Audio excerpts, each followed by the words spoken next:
Assalamualaikum warahmatullahi wabarakatuh. Salam sejahtera untuk semuanya. Saya Pak Ali dari Inside Chamber. Kita lanjutkan lagi diskusi kita IPS ya, kelas 7. Peran kewirausahaan dalam membangun ekonomi Indonesia. Ini adalah bab ketiga ya. Untuk pembahasan yang lain bisa kalian lihat di playlist ini. Linknya ada di bawah. Dengan menggunakan playlist pembahasan bisa didapatkan secara urut dan runtut. Nah, ini sudah 40 video ya, bagian ke-40. Di Indonesia ada 43 ya. Nah, kita bab 3 aktivitas manusia dalam memenuhi kebutuhan. Oke, silakan bisa dilihat linknya di bawah di kolom deskripsi atau masuk ke channel terus dicari linknya, ada ya di situ. Oke, kita langsung saja bahas peran kewirausahaan dalam membangun ekonomi Indonesia. Penting sekali ya. UKM ini ya, UKM ini sangat mendominasi untuk kontribusinya di dalam membangun ekonomi Indonesia. Seperti kita ketahui, kegiatan yang dilakukan manusia setiap hari dalam rangka memenuhi kebutuhan untuk memenuhi kebutuhan manusia yang selalu bertambah dan menuntut kualitas yang lebih bagus, maka sebagai produsen ya, perlu ada inovasi. Nah ini, jadi kewirausahaan ini ya, salah satu kata kunci penting adalah inovasi ya, inovasi dalam produksinya. Kebutuhan manusia yang sangat bervariasi tentu saja harus diikuti dengan kemampuan ya. Kebutuhan bervariasi ini harus diikuti dengan kemampuan pengusaha untuk membuat hasil produksi yang lebih bagus dan lebih kreatif. Biar apa? Biar lebih laku. Kalau lebih laku lebih untung kan gitu ya. Kemampuan manusia untuk menghasilkan sesuatu yang lain dari pengusaha lain perlu ya, tentu perlu kemampuan untuk mengembangkan yang sudah ada atau membuat sesuatu yang baru agar barang produksinya laku di pasar. Kalau dalam bahasa Jawa itu 3N. Nah, pertama ya 3N ini adalah niru ya, nambahi. Pertama itu apa ya, N-nya itu bahasanya enak apa ya, delok ya. Delok apa ya, niteni ya, niteni niru nambahi. Nah, niteni niru nambahi. Nah, ini adalah apa ya? Kalau orang Jawa itu salah satu ini ya, salah satu ininya khutnya itu seperti itu. Niteni niru nambah. Niteni itu memperhatikan. Ya, niru ya menirukan. Kita berbuat sesuatu atau membuat sesuatu sesuai dengan apa yang kita lihat. Terus nambahi memberi nilai tambah. Ini juga yang dilakukan Cina dalam 20 tahun. Dulu Cina itu terkenal sebagai negara yang memproduksi sesuatu yang KW, kualitas kedua. Jadi niru produk-produk yang sudah ada, produk dari Jepang, dari Amerika ditiru apa adanya. Bahkan kualitasnya pertama lebih buruk tapi lebih murah. Ya, niru ya. Pertama niteni, dia melihat terus niru terus nambah. Sekarang produk-produk Cina bahkan banyak yang fiturnya itu lebih bagus, lebih variasi. Ya, itu kita contoh itu contoh yang bagus sekali, dan itu semua dilakukan itu dalam 20 tahun ya. Jadi dalam waktu singkat ini adalah contoh yang luar biasa untuk bisa kita tiru ya. Kita juga bisa melakukan seperti itu. Produk-produk yang sudah ada kita lihat, kita tiru, dan kita beri nilai tambah apapun itu. Mau produk garment, mau produk otomotif, nah, kita juga mampu. Apalagi kita itu terkenal kreatif ya. Jadi kalau di luar negeri sana mobil usia 5 tahun atau 10 tahun mungkin malah ya sudah langsung dihancurkan. Kalau di sini waduh, mobil usia 40 tahun aja masih bisa dibikin kelihatan kayak baru lagi. Jadi untuk kreativitas jangan diragukan ya. Nah, dan ini juga merupakan ini kemampuan manusia untuk menghasilkan sesuatu yang lain dari pengusaha lain. Tentu perlu kemampuan untuk mengembangkan yang sudah ada ya, membuat sesuatu yang baru agar produksi laku di pasar. Yang pertama ini kreativitas. Nah, ya, kreativitas Seorang membuat mainan anak-anak dari barang bekas. Nah, lihat kreativitas bangsa kita. Membuat robot sebesar gaban kayak gini dari barang-barang bekas bisa. Atau barang-barang bekas otomotif ya. Jadi barang-barang bekas di bengkel itu tidak dibuang. Dijadikan, oh ini ada robot yang kayak Alien dan Predator. Nah, atau robot-robot yang sesuai dengan imajinasi pembuatnya sendiri. Kalian bisa googling ya, seperti ini. Ya, untuk kreativitas ini banyak grup-grup kreativitas. Kalian sangat Pak Ali sarankan untuk mengikuti grup-grup kreativitas ya, biar tahu oh ini bisa diginikan. Nah, contoh salah satu grup kreativitas yang Pak Ali ikuti ada di Facebook. Contohnya grup seperti ini. Nah, belajar karya kreatif. Ini bebas jadi anggotanya ya. Di sini sudah ada hampir 1.000.000 ya, sudah 591.000 anggotanya. Di sini setiap hari lah, di sini barang-barang yang kreatif ya diciptakan ini apa dari karung ya. Ada lukisan karung goni, kita scroll lagi ini ada daun, jadikan kaligrafi, kita scroll lagi ini kaca ya, jadikan kaligrafi, bagus. Nah ini saran apa ini sudah layak dipasarkan. Nah, di sini juga ada diskusi di situ. Sangat saya sarankan. Nah, di sini kayu-kayu jadikan ini ya, patung-patung, burung-burung. Kita scroll semakin ke bawah ya semakin banyak. Lah, ini tumbuh-tumbuhan juga ya, ada iklan untuk bibit. Nah, jadi di sini ajang apa ya untuk buat keranjang bayi dari ini kelihatannya dari PVC. Tuh ya, oh ini perahu pinisi ya kan, luar biasa di sini. Nah, gambar-gambar di buku juga boleh. Jadi di sini segala umur ya. Helikopter ya, helikopternya mirip punyanya Rusia ya. Nah, ini terbuat dari kayu. Belajar untuk salam satu hobi. Nah, silakan dilihat sendiri. Ini nama grupnya adalah belajar karya kreatif di Facebook. Silakan ya, kalian ketik belajar karya kreatif gitu aja di Facebook, terus di situ banyak karya-karya kreatif, mobil-mobilan seperti ini. Nah, kita kembali ke laptop lagi. Perhatikan gambar 327. Kegiatan yang dilakukan pada gambar yaitu membuat produk yang berasal dari barang bekas. Ya, barang-barang bekas ini akan memiliki nilai ekonomi tinggi ya. Kalau sudah ini barang-barang yang biasanya kita jadikan besi dikilokan ya, jadi besi kiloan istilahnya ya, jadi besi bekas. Tapi kalau dipoles seperti ini, wah ini bisa harganya mahal ini ya. Ini bisa sampai 400-500 ribu saja unit kayak gini loh ya. Nah, kegiatan yang dilakukan pada gambar yaitu membuat suatu produk yang berasal dari barang bekas. Barang bekas bisa menjadikan suatu karya yang indah dan memiliki nilai jual. Seseorang mampu membuat sesuatu yang indah dengan nilai jual tinggi adalah hasil kreativitas orang tersebut. Nah, ya kreativitas tanpa batas. Kreativitas merupakan salah satu ciri dari jiwa wirausaha. Salah satu ciri dari wirausaha adalah kreativitas. Apakah hanya kreativitas? Bukan, ini salah satunya ya. Kemampuan untuk melakukan kreativitas ini bergantung pada kemauan manusia untuk mengembangkannya. Jadi kita itu untuk bisa menggali potensi kita, kreativitas kita, ya kita lihat kerjaan orang lain. Oh ternyata ini bisa dijadikan kayak tawon-tawonan, nah, kayak gitu ya. Kreativitas bisa macam-macam ya, bisa musik, bisa patung seperti ini, seni apa ya, seni 3 dimensi, 2 dimensi, bisa lukisan, macam-macam ya, bisa kaligrafi tadi ya. Kreativitas sudah kita memiliki sejak dari kecil, sejak bayi ya, kita itu secara alami itu sudah mengembangkan kreativitas kita. Ya, kita perhatikan kembali masa-masa kecil. Jika anak menginginkan sesuatu, maka anak itu akan melakukan sesuatu yang membuat orang tuanya mengerti bahwa anak menginginkan sesuatu. Sikap ini sebenarnya kreativitas anak itu agar orang tua perhatian terhadap keinginannya.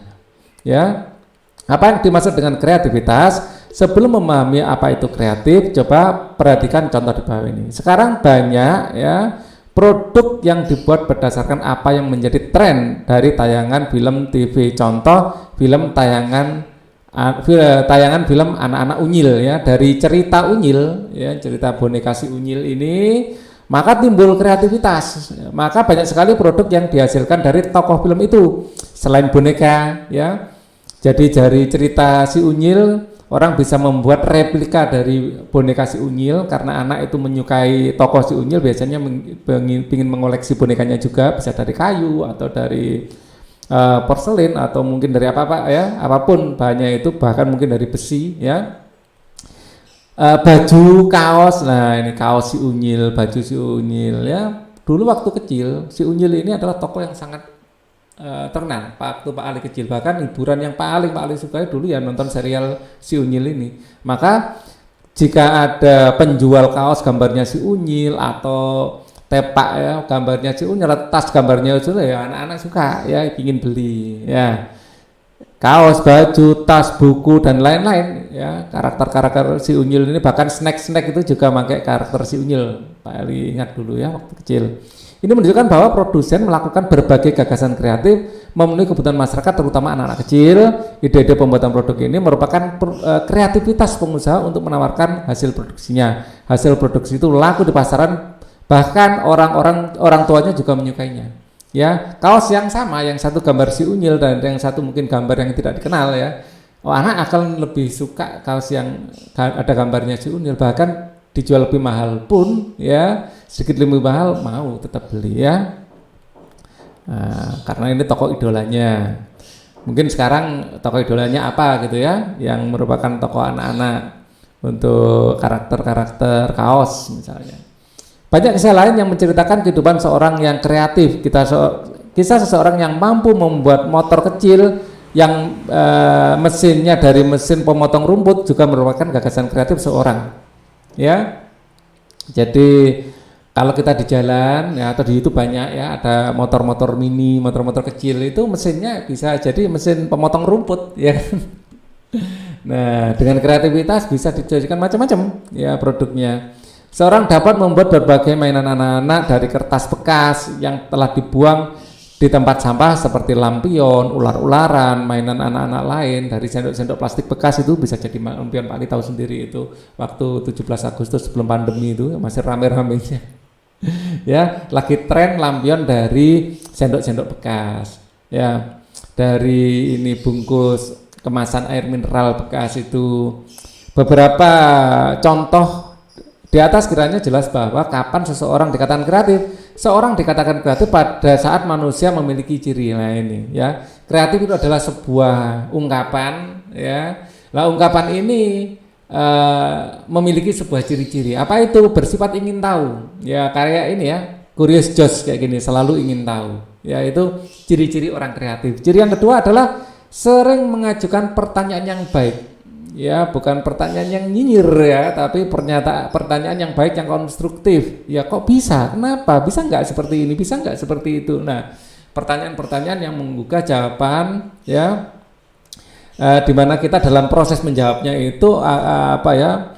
Bikin eksperimen, bikin percobaan, bertanya pada diri sendiri maupun bertanya pada orang yang dianggap lebih tahu, boleh ya. Banyak gagasan usul-usul terhadap suatu masalah. Nah, selain bertanya, akhirnya dari pertanyaan itu timbul ide. Ya bisa ya, bisa enggak ya? Ini misalnya bungkus di rumah punya bungkus ini apa? Permen bekas, banyak bungkus permen. Bisa enggak ya ini jadikan produk? Ada, bisa ya, bisa jadikan tas, bisa jadikan dompet. Sudah ada itu produknya. Misalnya lihat ketepok pisang, di depan rumah kok banyak ketepok pisang. Bisa enggak ya dijadikan produk kreatif yang bisa dijual? Bisa jawabannya, ya kan? Banyak apa ya? Asal kita mau memperhatikan, mau mempertanyakan, ya, membuat usul, eksperimen, ya. Terus keempat, mampu menyatakan pendapat secara spontan tanpa malu-malu. Lah ini harus harus dimulai. Kalau punya ide nggak usah malu-malu, ya nggak usah malu ide itu diketawain orang. Kadang-kadang ide-ide brilian itu muncul secara spontan ya, dan memang kita harus menciptakan sebuah ekosistem, sebuah suasana di mana tidak mudah menertawakan ide orang ya. Ini harus kita mulai dari sekarang, dimulai dari kalian, dimulai dari diri kita sendiri. Jangan jangan suka membunuh kreativitas orang ya. Saat orang tersebut usul atau mempertanyakan sesuatu dengan apa, mau tertawakannya, bahkan mengejeknya, ini adalah kebiasaan buruk, harus kita hilangkan. Ya, tidak mudah terpengaruh orang lain. Nah ini kalau punya ide jangan mudah, orang Jawa bilang lokro ya, atau luntur idenya. Ya, jangan mudah terpengaruh oleh komen orang lain.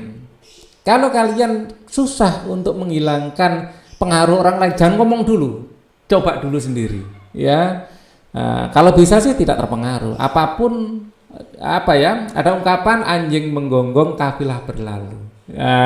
Gitu ya. Kalau kita punya ide yang kita yakin ide itu akan jalan, jangan khawatir dengan komen orang toksik gitu ya. Mampu mengajukan gagasan pendapat yang berbeda dengan orang lain. Jangan ngikut saja, jangan ngekor, jangan bebek ya. Jadi kadang-kadang kita ada saatnya agak melawan arus dalam menciptakan sebuah ide ya. Jadi ide untuk misalnya membuat taman atau ide membuat apapun ya. Jadi kita coba mencari informasi sebanyak-banyaknya ya. Terus kemudian menggabungkan dengan kreativitas kita sendiri. Nah, dicoba ya. Kemudian mempunyai kebiasaan belajar sendiri, apalagi zaman sekarang ini ya. Jadi apa-apa kita sudah tanya Google. Itu adalah proses belajar sendiri. Jadi hampir semua pertanyaan, hampir semua pertanyaan yang Pak Ali ajukan ke Google itu ada jawabannya. Misalnya Pak Ali mau masang tabung gas LPG. Ya, gimana ya masangnya ini? Ketik di Google cara masang tabungan LPG, ada. Cara membersihkan AC sendiri ada jawabannya, dan cara membetulkan mesin cuci ada. Cara membuat lampu yang sudah mati nyala lagi ada di situ. Jadi banyak sekali pertanyaan-pertanyaan yang sudah ada jawabannya di internet, kita tinggal ngikuti. Kalau belum ada, ini kesempatan buat kita ya mencari jawabannya dan menjadikannya sebuah konten, dan itu bisa kita monetize. Nah ya, jadi kita saat tidak ada jawaban pun, ini adalah opportunity, ini adalah kesempatan buat kita untuk tampil ya, untuk memberikan jawaban dengan bagaimana eksperimen ya, kita jadi yang pertama. Kemudian belajar dari kegagalan ini penting sekali, jangan khawatir gagal. Kalau kita gagal 1000 kali, jangan diartikan gagal. Kita sudah menemukan 1000 cara yang belum berhasil gitu. Jadi kegagalan pun ini adalah penemuan ya. Jadi kalau kita cara berpikirnya seperti itu, kita nggak akan pernah gagal. Kita hanya menemukan 1000 cara yang berbeda, tapi cara tersebut tidak bisa jalan, dan ini menjadi catatan pembelajaran. Kita evaluasi, mungkin 2-3 pertemuan percobaan lagi akan membuahkan hasil. Cara berpikir seperti itu juga yang dimiliki oleh Thomas Alva Edison. Ya, Thomas Alva Edison pernah bilang saat dia gagal 1000 kali atau 2000 kali, dia tidak bilang dia gagal, dia bilang dia menemukan 1000 atau 2000 cara yang tidak sesuai dengan yang diharapkan. Nah, gitu, cari cara ke 1001. 1001 gagal, cari cara yang 1002. Nah, kan gitu, seterusnya. Kalau B.J. Habibie, presiden kita setelah Presiden Soeharto, pernah bilang kita itu tidak gagal sebelum kita menyerah. Nah, jadi jangan pernah menyerah, maka kita nggak akan pernah gagal. Kemudian belajar dari pengalaman orang lain. Nah, ini penting. Makanya kita perlu melihat pengalaman orang lain seperti ini, melihat grup-grup seperti ini. Kita intinya menyerap pengalaman orang lain. Orang lain sudah bikin seperti ini, aku bisa loh bikin lebih bagus dari itu. Nah, jadi menyerap pengalaman orang lain. Dan apabila orang lain melakukan sesuatu dan itu gagal, kita nggak perlu melakukan kegagalan itu lagi. Ya, kita belajar juga dari kesuksesan orang lain, juga kita belajar dari kegagalan orang lain. Nah, apakah kalian memiliki ciri-ciri seperti itu? Nah, ini harus dipupuk ya. Kadang-kadang kita itu kalau belum memiliki ciri-cirinya, kita tahu dulu apa ciri-cirinya, terus kita ikuti ciri-ciri itu ya. Di antara kalian tentu ada beberapa ciri-ciri yang kalian miliki. Ciri-ciri tersebut merupakan modal ya yang sangat bagus bagi kehidupan kalian kelak. Kalian harus berusaha mengembangkan kreativitas pada diri sendiri agar kehidupan yang akan datang menjadi manusia yang berhasil dan sukses akan lebih baik. Nah, gitu kehidupannya ya. Di kehidupan yang kedua itu kan Dragon Ball ya. Ali bercanda tadi. Kreativitas adalah kemampuan seseorang untuk melahirkan sesuatu yang baru, ya. Jadi kreativitas, nah ini definisi ya, kemampuan seseorang untuk melahirkan sesuatu yang baru, baik itu berupa gagasan maupun karya nyata yang relatif berbeda dengan yang ada sebelumnya. Ada perubahan sedikit saja, itu artinya sudah melahirkan sesuatu yang sedikit beda, kan gitu kan. Nah, sedikit demi sedikit lama-lama menjadi bukit. Artinya kita memberi perubahan sedikit gitu loh, ya, akhirnya kita menemukan sebuah lompatan, ya, perubahan yang besar yang sangat berbeda dengan produk yang sebelumnya dengan manfaat yang sama, ya. Dalam setiap kegiatan ekonomi diperlukan suatu pemikiran kreatif yang dapat membantu alternatif tindakan. Jadi kita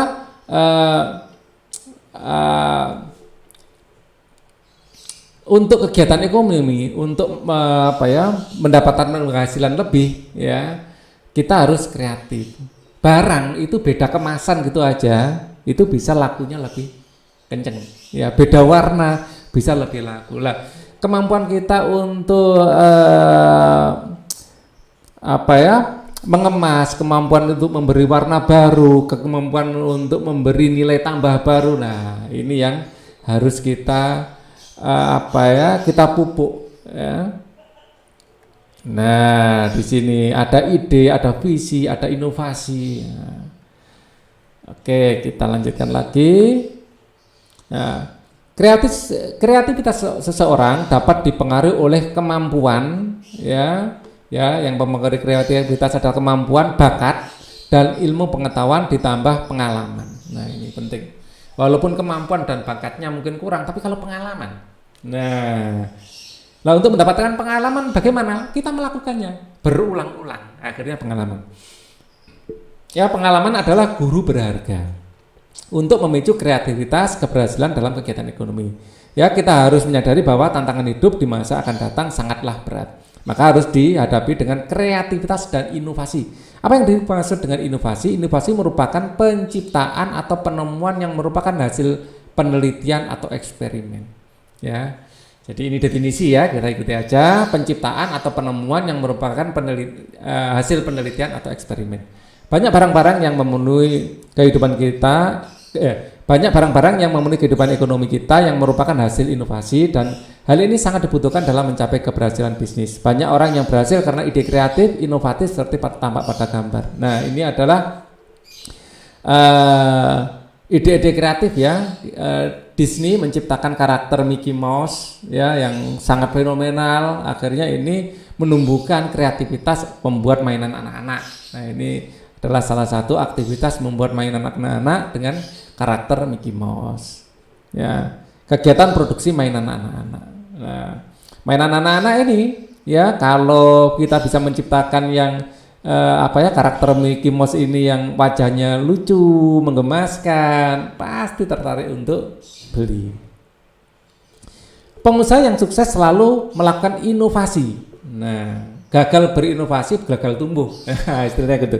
Bagi perkembangan perusahaannya, perusahaan akan selalu menghasilkan produk baru untuk mengikuti perkembangan sesuai dengan selera konsumen. Tujuan perusahaan melakukan inovasi selain untuk menghasilkan produksi antara lain sebagai berikut, ya, membuat desain, ya, dan model yang menarik selera konsumen. Dan ini perlu riset, ya, perlu kayak angket, kita berwawancara. Nah, ini model yang menarik selera konsumen itu arahnya kemana, kita harus tahu, ya. Jadi tren-tren yang ada itu seperti apa. Terus ini perlu juga selalu mengikuti tren, ya, selalu mengikuti berita, menghasilkan barang yang berkualitas bagus. Ya, kita juga jangan sampai berhenti belajar, ya. Kita menghasilkan barang yang kualitas bagus ini kita harus memahami ilmu bahan, ilmu plastik misalnya kalau bahannya itu plastik, atau ilmu pertanahan kalau bahannya tanah, ya. Jadi untuk menciptakan bahan yang mungkin warnanya bagus, desainnya bagus, teksturnya bagus, ya, kita memang harus menyediakan waktu untuk belajar ilmunya, sains di baliknya. nyaman, membuat nyaman dan memberi kepuasan pada konsumen. Bukan hanya bagus, tapi nyaman, ergonomis. Ya, kita biasanya gitu ya, ergonomis itu sesuai dengan bentuk tubuh kita, sesuai dengan apa ya, kenyamanan manusia. Nah, mempunyai ciri khas dari produk perusahaan lain. Nah, penting untuk memiliki ciri khas ya. Jadi produk itu kalau sudah dikenal banyak orang dan memiliki ciri khusus, nah orang dari jauh ini produk ini, nah gitu ya. Jadi ciri khas ini menjadi sangat penting. Ya, kadang-kadang kita ada lagu baru, ya kita bisa menebak siapa itu yang nyanyi, walaupun kita belum pernah melihat video klipnya, karena orang itu kadang-kadang penyanyi yang sudah terkenal itu memiliki ciri khas, ya di bagaimana cara dia menyanyi, ya. Produk memiliki daya guna dan serbaguna. Daya guna dan serbaguna. Jadi daya itu kayak kemampuan ya. Jadi bagaimana kita menciptakan barang yang bermanfaat untuk menjadi solusi bagi kesulitan orang. Menghasilkan produk dengan harga bersaing ini penting juga, ya.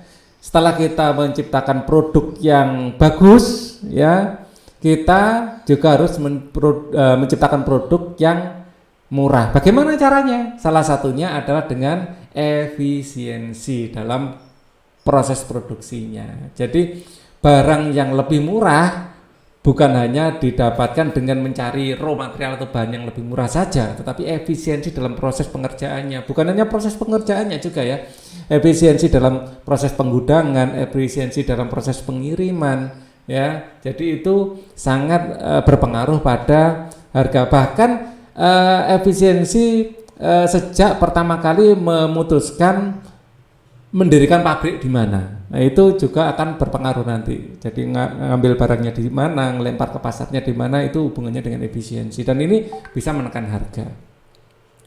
Kemudian yang kedua setelah kreativitas ya adalah kewirausahaan. Nah, kalau ini kewirausahaan ini kita bahas lah ya. Pada tahun 1997 Indonesia mengalami krisis ekonomi yang mengakibatkan keadaan perekonomian sampai saat ini belum membaik sepenuhnya. Ya, kalau sekarang sih sudah cukup membaik, bahkan sekarang ini lagi turun lagi malah ya. Jadi karena dampak pandemi. Kalau dulu kan dampaknya karena bubble ekonomik ya. Kalau sekarang karena pandemi, ini cenderung hampir semua negara di dunia mengalami penurunan. Hampir semua, walaupun ada yang naik juga ya mungkin ya. Banyak perusahaan yang gulung tikar karena tidak mampu bersaing dengan produk negara lain. Pada saat memasuki era perdagangan bebas, maka rasanya tidak sah kalau kita harus mempersiapkan sumber daya manusia yang siap bekerja. Begitu kalian selesai sekolah SMP, apa yang dapat kamu lakukan untuk memenuhi kehidupan kamu? Ya, tidak semua anak bernasib sama dapat melanjutkan pendidikan yang lebih tinggi. Dengan demikian, mulailah dari sekarang untuk mengembangkan diri dengan gagasan kreatif. Ya, di samping kita dapat membuka lapangan kerja sendiri, juga dapat membuka lapangan kerja bagi orang lain. Tidak jarang anak lulusan SMP ya itu menjadi profesional. Ya, Ibu Menteri kita ya itu juga lulusan SMP. Bu siapa itu? Bu Susi. Nah, itu lulusan SMP. Ada juga lulusan SMP yang bisa bikin pesawat terbang yang benar-benar bisa terbang. Kalian cek di Google. Bahkan ada lulusan SMP yang merupakan profesor padi dalam tanda kutip. Beliau adalah orang yang sangat dihormati, ya, bahkan dia panggil profesor, ya panggilannya profesor, itu karena beliau walaupun lulusan SMP, literasinya tentang padi, terus kemampuannya dia untuk menghasilkan produk-produk varian-varian padi unggul, ya bibit unggul itu diakui. Ya kalian tinggal googling aja, ada di situ. Artinya apa? Pendidikan sangat-sangat penting, ya, tapi itu bukan satu-satunya. Ya, jadi kewirausahaan, keuletan, kegigihan, ya. Kalau tidak ada kendala, lanjutkan SMP, SMA sampai kuliah. Tapi kalau ada kendala, jangan patah semangat. Waduh, sudah nggak bisa ini, sudah nggak bisa melanjutkan pendidikan. Ya, jangan seperti itu juga ya. Ya. Pengangguran setiap hari semakin bertambah. Nah, dan kabar buruknya, nah ini kabar buruknya, semakin tinggi pendidikan itu persentase penganggurannya semakin besar. Nah, itu Fenomena itu, bener Pak Ali ngomong ini. Persentasenya bukan jumlah ya, persentase. Pengangguran setiap hari semakin bertambah, oleh karena itu diperlukan suatu penanganan yang serius untuk dapat membantu masalah penciptaan lapangan kerja. Untuk mengatasi masalah ini, gagasan kreatif sangat diperlukan dalam kehidupan ekonomi. Karena gagasan ini, para pelaku ekonomi muncul suatu ide inovatif yang akhirnya dapat menjadi pendorong dalam meningkatkan kegiatan ekonomi. Munculnya gagasan-gagasan kreatif diharapkan menimbulkan kemampuan melakukan kegiatan ekonomi. Salah satu caranya itu menggunakan kemampuan kemandirian itu. Ini adalah gambar ya, saat krisis ekonomi tahun 1997, banyak sekali pengangguran waktu itu ya. Nah akhirnya ya Pak Ali masih ingat juga, karena Pak Ali waktu krisis ekonomi itu sudah transisi dari SMA ke kuliah. Ya, sudah kuliah Pak Ali. Ya, sudah kuliah. Begitu ada krismon ekonomi, krismon kita menyebutnya, maka banyak ide kreatif bermunculan di sekitar Pak Ali.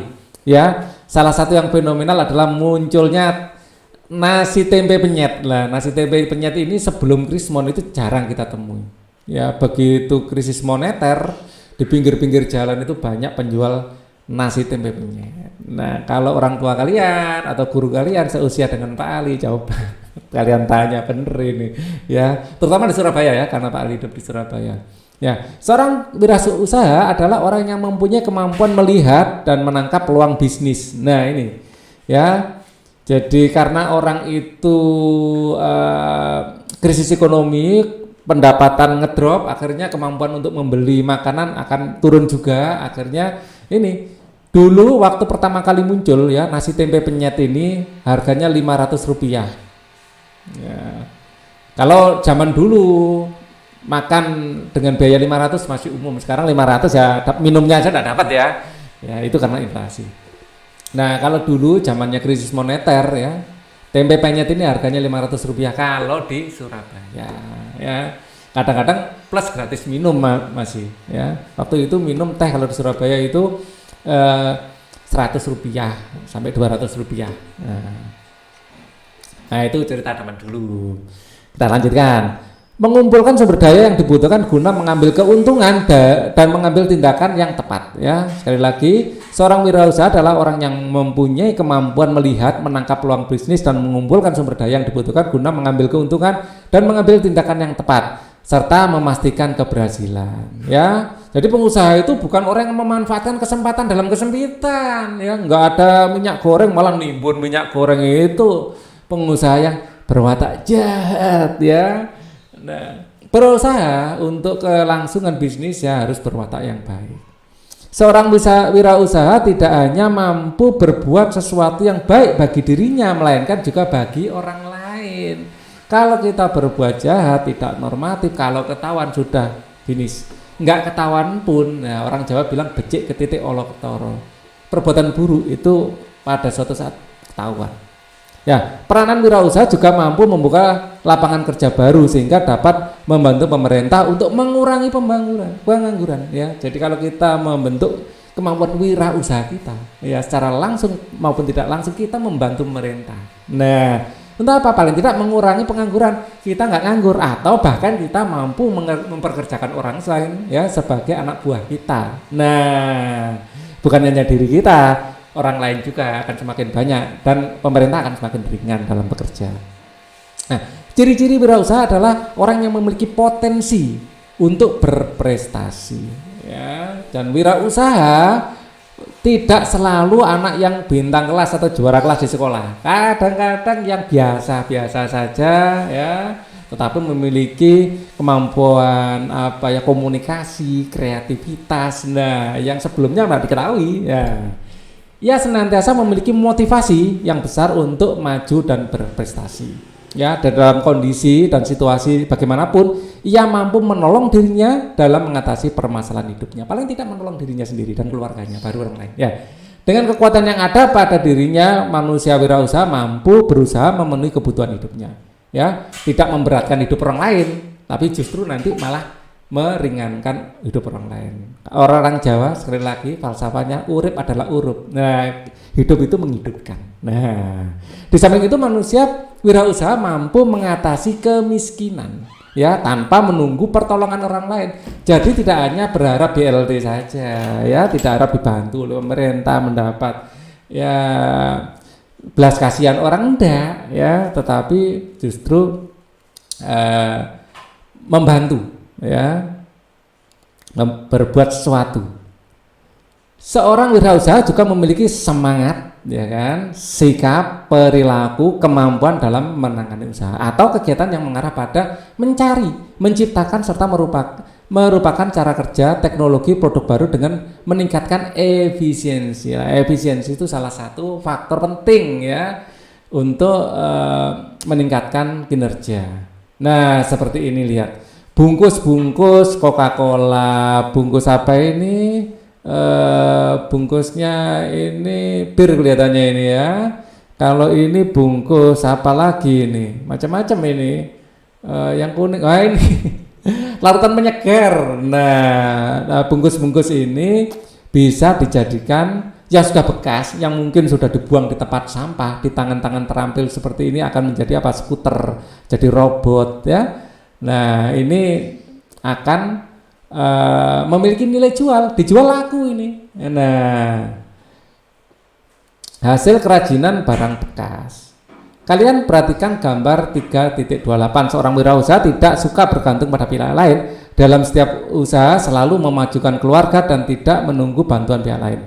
Keberhasilan seseorang tergantung pada manusianya sendiri. Jiwa wirausaha harus mampu mengenali dirinya sendiri dan harus melengkapi dirinya dengan jiwa besar. Berikut ciri-ciri wirausaha. Kalian ingin menjadi wirausahawan? Nah, pastikan diri kalian memiliki ciri-ciri berikut ini. Yang pertama, mempunyai kepribadian yang kuat. Tanda manusia memiliki kepribadian yang kuat, pribadi yang kuat adalah manusia yang bermoral tinggi, moral, ya, yaitu manusia yang bertakwa kepada Tuhan Yang Maha Esa. Ya, jangan lupakan, ya, Sang Pencipta. Kita harus selalu berdoa, selalu bersyukur, ya. Nah, karena banyak kasus, ya, mungkin kalian lihat orang kalau sudah sombong, sudah merasa, apalagi merendahkan Tuhan, ya, sering sekali tidak lama apa yang diusahakan bisa berubah 180 derajat. Ada contoh dulu yang memiliki, setelah kapal Titanic itu dibuat, ya, nakoda kapalnya bilang ini kapal yang sangat besar dan kuat, bahkan Tuhan pun tidak akan mampu menenggelamkannya. Wah, akhirnya tenggelam. Ada juga baru-baru ini Crazy Rich, ya, itu ada yang seperti itu juga, ya, dia bilang bahkan Tuhan bingung bagaimana bisa merubah takdirnya dalam waktu singkat. Dia bahkan ditangkap polisi dan dimiskinkan. Nah, jadi kepribadian yang kuat, ya, yang bermoral tinggi ini sangat penting kita miliki. Memiliki sikap mental seorang wira swasta. Manusia yang bermental wira swasta mempunyai kemauan keras untuk mencapai tujuan dan kebutuhan hidupnya. Manusia wira swasta juga memiliki keyakinan yang kuat atas kekuatan yang ada pada dirinya serta memiliki kejujuran dan tanggung jawab. Nah, di sini jujur, tanggung jawab, ya. Ini adalah sikap mental wira swasta sejati. Kemudian, ya, kerja keras juga, ya, kerja keras, memikirkan cara-cara efisiensi, ya. Memiliki kepekaan terhadap arti lingkungan. Nah, jangan sampai usaha kita dalam berwira swasta, berinovasi, merusak alam, merusak lingkungan. Nah, ini jangan sampai itu terjadi. Kadang-kadang bahkan kita memberi narasi yang kelihatannya seolah-olah membangun lingkungan, bahkan pada saat itu juga kita merusak lingkungan. Jadi ada meme yang cukup bagus, hanya manusia yang menebang pohon, ya, kemudian dibuat kertas dan kertas itu dikasih tulisan selamatkanlah pohon. Itu sangat ironis, dan ini adalah meme yang merupakan sesuatu yang bagus. Banyak orang bilang membangun itu demi lingkungan, ya, pada saat itu juga dia merusak lingkungan. Ada meme juga yang cukup menarik, ada pohon ditebang terus dikasih baliho selamatkanlah hutan. Ya, memiliki kepekaan terhadap arti lingkungan. Seorang wirausaha harus dapat mengenali lingkungannya sehingga mampu mendayagunakan secara efisien untuk kepentingan hidupnya. Lingkungan dalam hal ini bukan hanya lingkungan alam, pohon dan bukan ya, termasuk lingkungan budaya di sekitarnya, masyarakat di sekitar. Pemberdayaan itu penting ya.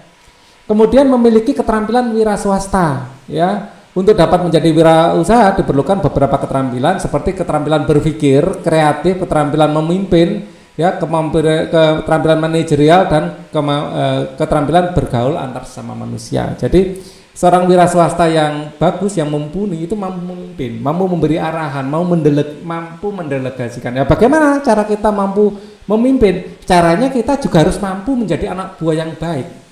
Ya, jangan mimpi langsung ingin memimpin, jangan ya. Untuk belajar menjadi pemimpin yang baik, ya jadilah anak buah yang baik. Itu yang disampaikan oleh Dahlan Iskan ya, mantan Menteri BUMN kita. Ya, memiliki kemampuan untuk mencari informasi. Nah, ini anak-anak zaman sekarang nggak usah ditanya lagi ya, pasti mampu mencari informasi dengan gadget. Tapi yang jadi masalah, yang jadi pertanyaan, informasi seperti apa yang kalian selalu cari, atau apakah informasi penting yang mendukung masa depan kalian mendominasi informasi yang kalian googling, yang kalian buka di sosmed kalian setiap hari? Apakah sudah sejalan dengan cita-cita kalian atau hanya melihat joget-joget saja? Nah, itu kalian tanyakan pada diri kalian sendiri. Itu gambaran masa depan kalian. Kalau kalian sudah merasa googling kalian itu sudah, atau scrolling kalian itu sudah didominasi oleh visi misi kalian ke depan, good. Kalau belum, segera berubah ya. Memiliki kemampuan untuk mencari informasi. Keberhasilan dalam wira swasta adalah salah satunya adalah mencari informasi tentang beberapa hal yang menyebabkan keberhasilan suatu usaha. Jangan mencari informasi yang kontraproduktif atau yang justru membuat kita ini harus disiplin ya.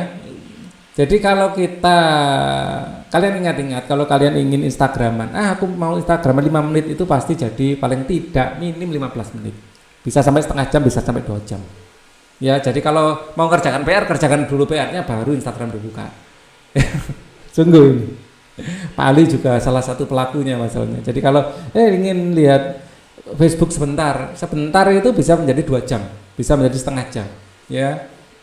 Tergantung kontrol kita, sekuat-kuatnya kontrol kita. Kadang-kadang kalau lihat ada video bagus, videonya sampai selesai. Dan ini sangat kontraproduktif ya.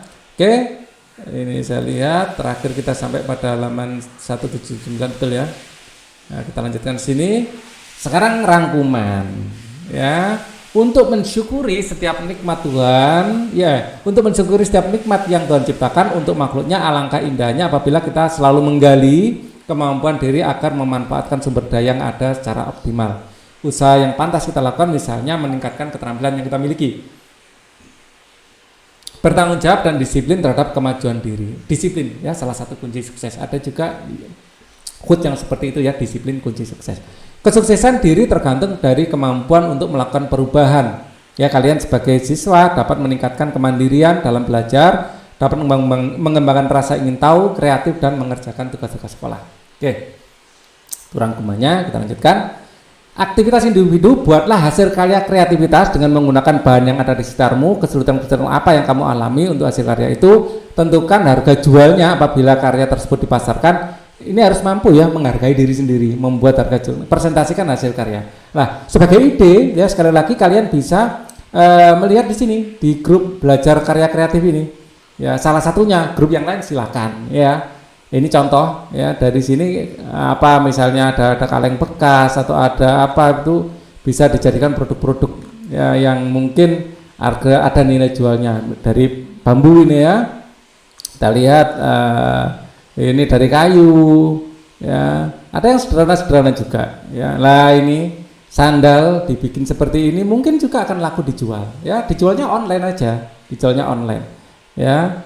Nah, seperti ini ya, ini bisa juga dijual. Sekarang jual lebih mudah karena bisa dilakukan secara online. Nah, tergantung kalian ngasih harga berapa ya. Nah, ini bibit ya. Loh, ini ya masih mudah sudah bisa bikin seperti ini ya kan. Nah, proses pembuatannya belajar dari sini. Oke, loh ini gelas ya. Ini bukan gelas, ini PVC ya, dijadikan apa, lampu ya, lampu tidur gitu.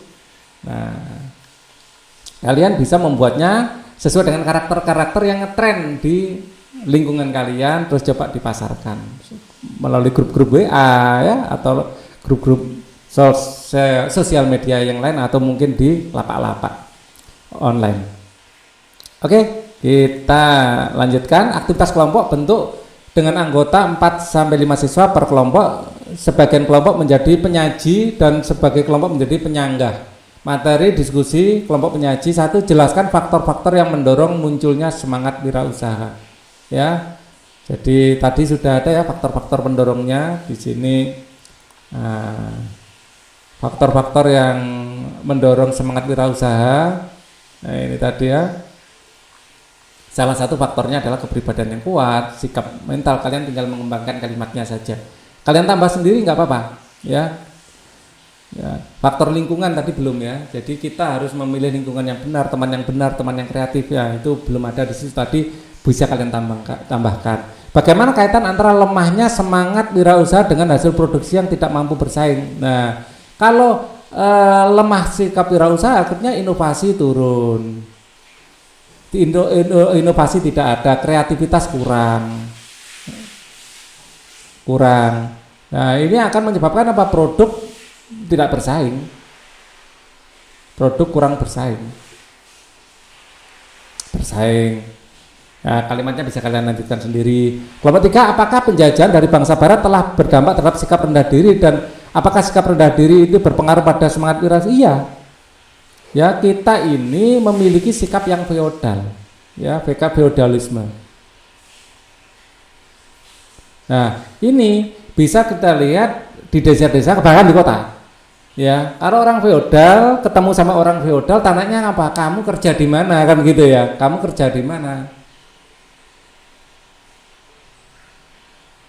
Nah, tapi kalau pengusaha, mental pengusaha, kamu usaha apa? Pertanyaannya kalau ketemu teman lama. Kamu. Nah, ini pertanyaan yang berbeda, efeknya sangat besar. Jadi kita itu menjadi orang kalau bekerja pada perusahaan. Kalau di desa-desa itu sudah dianggap menjadi orang kalau sudah menjadi PNS biasanya. Sudah menjadi tentara, sudah menjadi dokter gitu.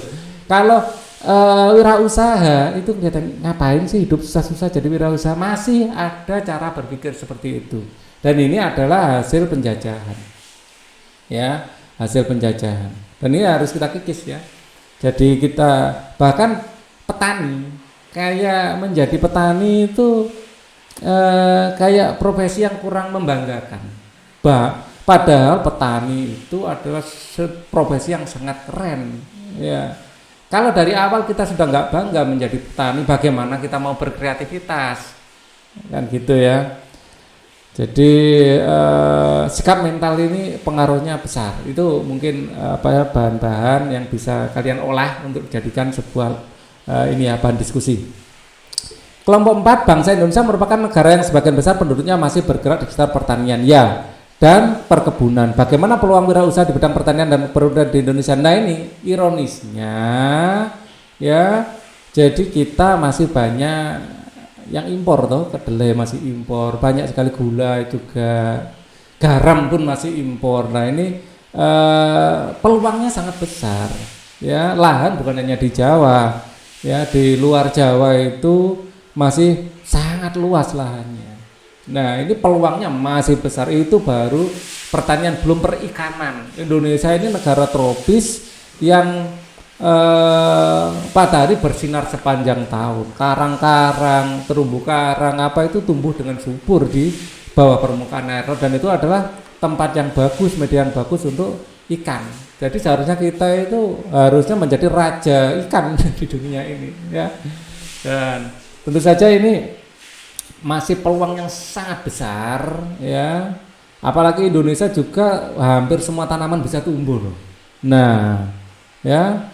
Bahkan tanaman yang kurang ada harganya di Indonesia ditemukan ternyata di luar negeri sangat besar, tinggalkan seperti porang ya.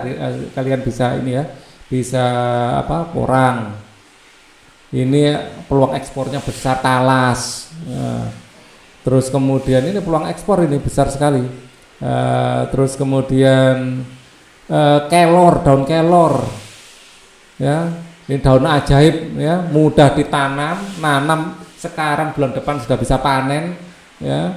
Tinggal bagaimana pengemasannya, bagaimana proses penjualannya, iklannya seperti apa, sudah ini peluangnya besar sekali Indonesia, ya. Rempah-rempah, wah, sejak zaman penjajahan dulu. Jadi seharusnya Indonesia menjadi pemasok besar makanan-makanan ini, ya, bukan pengimpor, ya. Kalau sampai masih impor itu ada sesuatu yang salah pasti. Dan memang kalau di level negara tidak sesederhana itu, ya kan. Ya. Tapi paling tidak kita memulai dari diri kita sendiri, kita bangga sebagai petani, ya, sebagai negara agraris kita tumbuhkan kebanggaan terhadap identitas kita sebagai petani. Jangan malah wah petani dianggap pekerjaan yang kurang mutu, jangan, ya. Sajikan diskusi untuk kemudian dipresentasikan di depan kelompok penyangga. Kalian bisa mencari berbagai sumber lain selain dari mungkin sedikit dari Pak Ali itu, coba kalian kembangkan sendiri, ya. Oke, kita nanti ada 1 atau 2 video lain kita bahas ini, terus kita akan bahas mungkin 2 video lain ya lagi untuk menyelesaikan bab 3 ini. Ya, tunggu ini berikutnya, tunggu update video berikutnya, tetap di Inside Chamber. Thank you for watching. Wassalamualaikum warahmatullahi wabarakatuh.